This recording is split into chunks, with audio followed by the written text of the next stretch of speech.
"Oh my god, Mixtapian, it's been so long since your last upload." Yeah, I know. But it's not like I'm disappointing anyone. I only get like one comment per video. Now that I think about it, I'm kinda grateful that I'm just this ghost channel that never gets noticed, because if I had millions of people just waiting for me to upload content and then I don't upload anything, then I'd feel so bad. But anyway, what is up, my cum stains? Demonetized YouTuber here. See, this is why women shouldn't be allowed to run YouTube. The moment we give them rights, they fuck everything up. Anyway, so today's video is going to be kind of different from my other videos. I don't usually tell stories, but today I'm going to tell you the story of my first real job. And I say real job because when I was in high school, I did a couple of work placements here and there for hospitality, but I don't count that as my first job because it was just a school thing. This story takes place when I had already finished high school. So sit back, relax, and pick pack because today I'm gonna tell you the story of the warehouse virgin. Oh, and the warehouse virgin is me, in case you didn't catch on. So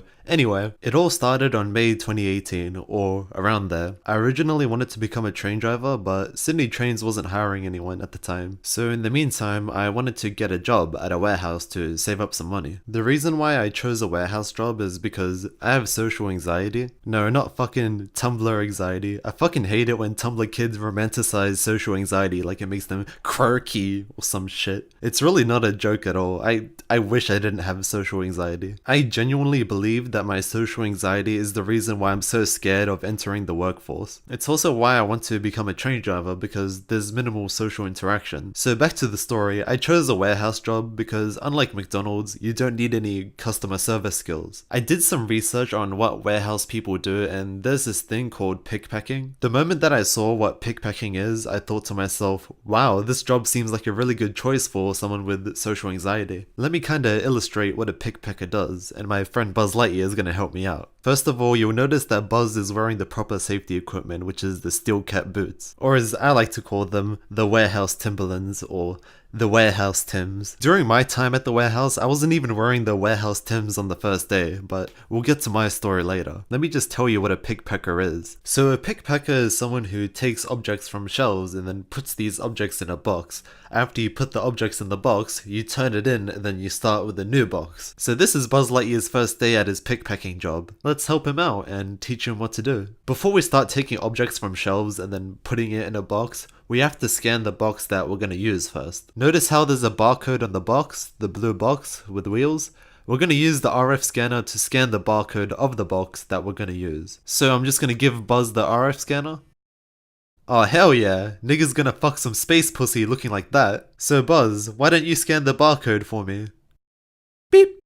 Oh nice dude. Now we can start taking objects from the shelves. Now bring the blue wheeled box and follow me. Whoa, what the fuck? This warehouse is so big. Which objects are we meant to take? Well, if you look in your RF scanner, it'll tell you which objects to take and where to find them. The first thing you'll notice is these two letters. The RF scanner is telling us to go to section AB. Now, the warehouse is divided in sections. The first section is AA, the second section is AB, the third is AC, the fourth is AD, you get the picture. It goes all the way down to AZ. Then after AZ, there's BA, BB, BC, BD, etc. Notice how the pattern is in alphabetical order. So Buzz, let's go to section AB. Ah! Here we are. So now that we're in section AB, we have to look in the RF scanner again. The scanner wants us to get 2 Viagra packets. The Viagra packets can be found using the code that's seen on the scanner. The code says 120-400. Let's go down this section and look for this number. Ah! There it is. Our code can be found in this box. The RF scanner wants us to take 2 Viagra packets only, so we need to be careful not to take more than 2 packets. So now Buzz is gonna take the 2 packets, and he's gonna scan it since it also has a barcode. Beep! You only have to scan one of the packets. Don't worry, the RF scanner knows that you're gonna take 2 packets despite only scanning one of them. That's just how it works. Then after that, you're gonna put the objects that you just scanned and then put them in the blue box. Then after that, your RF scanner will tell you which objects to take next. Repeat until the blue box is full, then give the box to your warehouse master. Then you'll start on a new box. When you start on your new box, make sure you scan it before taking any objects, just like before. Beep! So yeah, that's what a pickpacker is. Now let's get back to the story. Now, because I have social anxiety, I did some research on what jobs are suitable for me. I did some research as to what warehouse workers do, and that's when I learned what pickpacking is. There's a lot of YouTube videos explaining it. After that, I felt more confident, but obviously it didn't go well at all, hence why I'm telling the story. So I hopped on Indeed and started applying for a bunch of pickpacker jobs. It took a while because I was rejected so many times. Lamau, imagine being so low on the sexual market that you get rejected by both girls and employers. I'm a job seeker cell. But eventually I was contacted by one of the warehouses, and when they did, I was scared for my life. I was so used to getting my job applications rejected. So when I finally heard from someone, it really did frighten me. They sent me an email containing their phone number because they wanted me to call them to arrange an interview. And so I did. We arranged to meet up at the warehouse. Now this is the point in the story where I'm terrified, okay? I mean, nothing crazy happens where like I'm walking down the street and I get shot, nothing like that. What I'm trying to say is it's terrifying for someone who's overly paranoid like me. And on top of that, it was the first time in my life where I had to take the bus alone. I'm so used to taking the train to get to places because it's my main method of transportation. But the nearest train station to the warehouse was really far away, so that's when I decided to take the bus. It was really hard for me to adjust, but thankfully I figured out a good route to the warehouse thanks to the TripView app. My route does involve taking the train though, because I have to take the train from Guildford to Fairfield, then take the bus in order to go to the warehouse. You might be thinking, oh, why not just get a family member like your mom to drive you to the warehouse? Well, I don't think anyone was available at the time, so that's why I had to go by myself. So I took the train to Fairfield and then I went in the bus.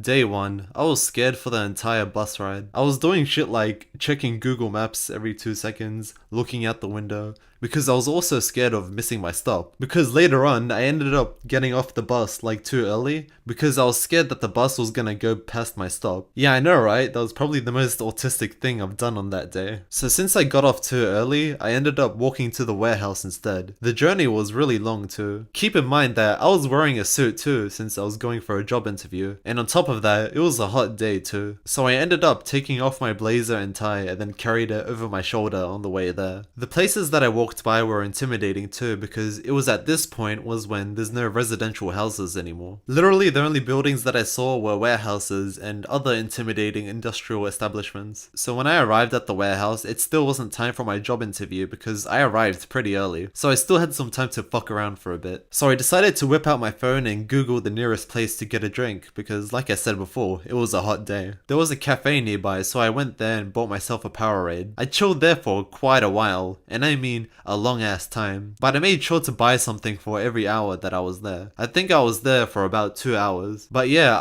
I was there for a long time. The lady working there even asked if I was alright and if I was waiting for someone. She probably noticed how nervous I looked. So I told her about the job interview and she wished me luck. So after that, I walked back to the warehouse and I still had some time to fuck around. I was still nervous, so I pulled out my phone and called my friend. We'll call him Iksu because he likes being called that. I actually talked about Iksu before in another video. Remember my I have a crush on a girl video? He was the guy that I was hanging out in the library with. He's not the guy that I went to the bus stop with. That's the different guy. He's the guy that invented the quote, "Female incels can't exist for the simple fact that male incels exist." So I'm talking to Iksu on the phone and I say something like, "Bro, I'm going for a job interview, I'm really nervous, so I decided to call you." And the funny thing is, I never call my friends out of the blue. My main method of communication is Discord. That's why I usually talk to people. But I never really called my friends with my mobile phone, like out of the blue, until now. I think I was just that nervous about the job interview, so my first instinct was to call Iksu. And I think I made the right choice to call Iksu because I consider him to be one of my closest friends. So we talked for a bit, he reassured me, and then he wished me luck. So at this point, it was nearly time for the interview, so we said our goodbyes and then I went in the warehouse. Well, not the warehouse itself, because the place is set up like, there's this front office kinda area,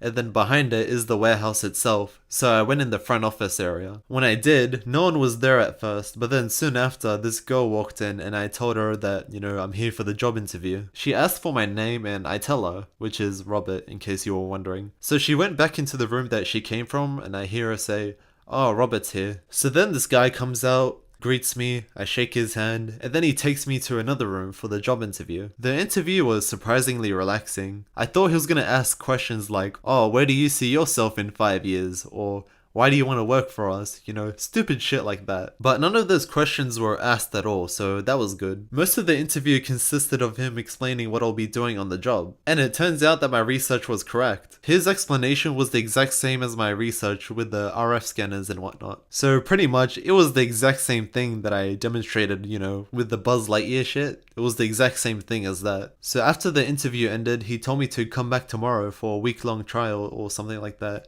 where I get trained. Maybe it was a week long or like 3 days. I wasn't really sure like how long the trial went. So basically, he wanted me to work before determining if I'll get the job or not. And the cool thing is, you get paid to do the trial. So he told me to come back tomorrow, but this time not through the front office area. He wanted me to enter through the side because that's where the entrance of the warehouse is. He also told me to ask for the warehouse manager because that's the guy who's gonna train me. But let's just call him the warehouse master because that sounds cooler.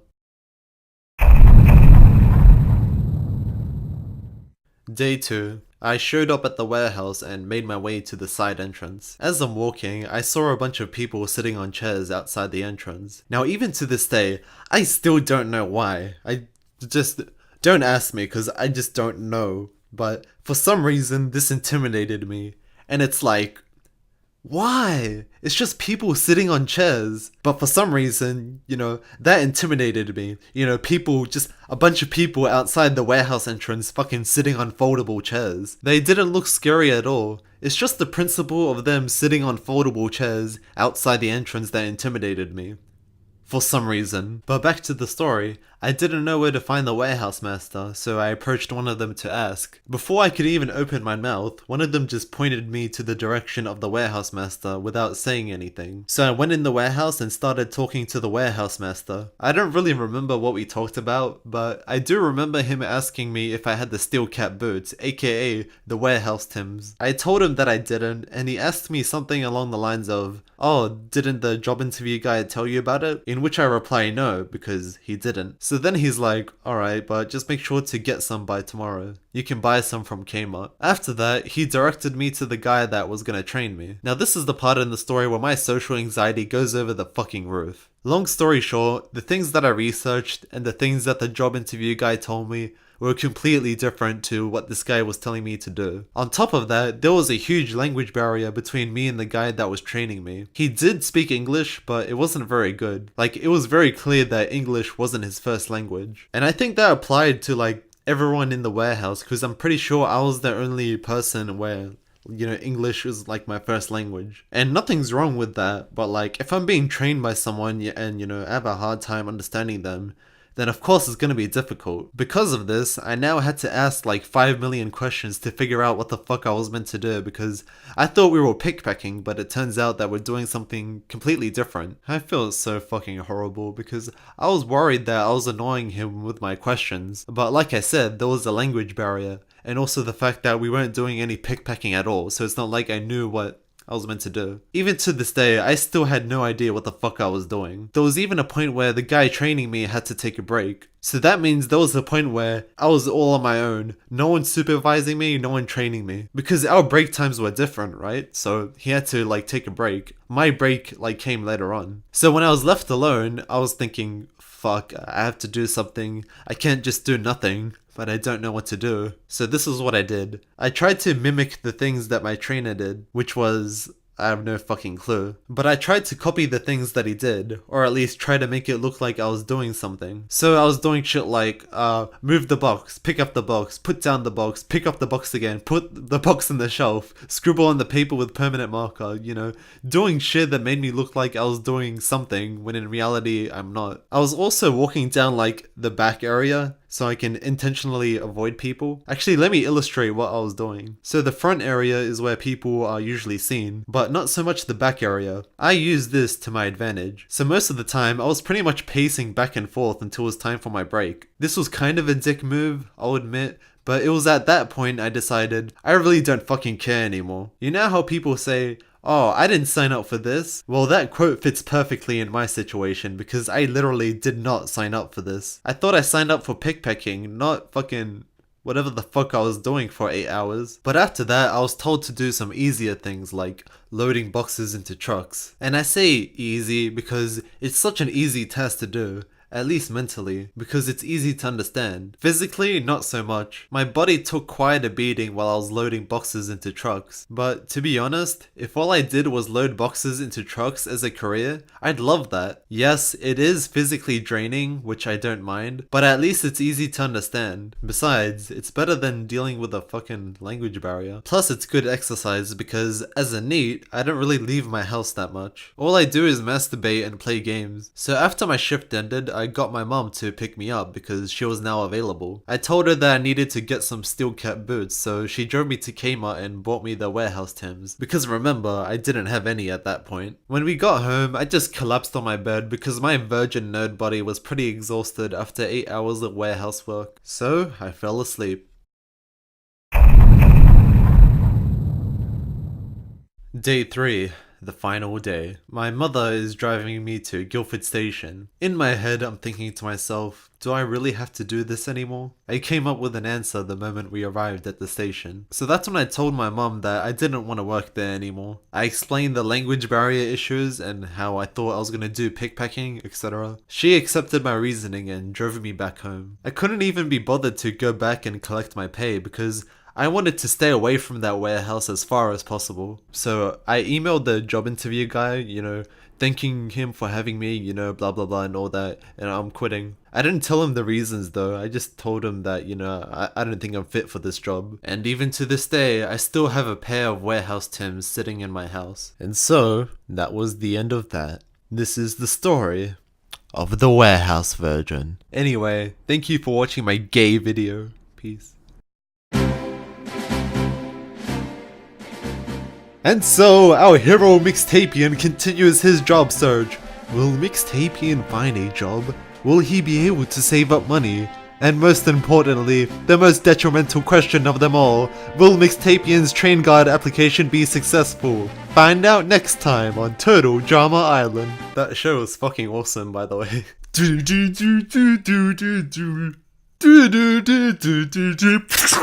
Dear mom and dad, I'm doing fine. You guys are on my mind. You asked me what I wanted to be, and I think the answer is plain to see. I wanna be famous. Na na na na na na na na na na. I wanna be famous. I wanna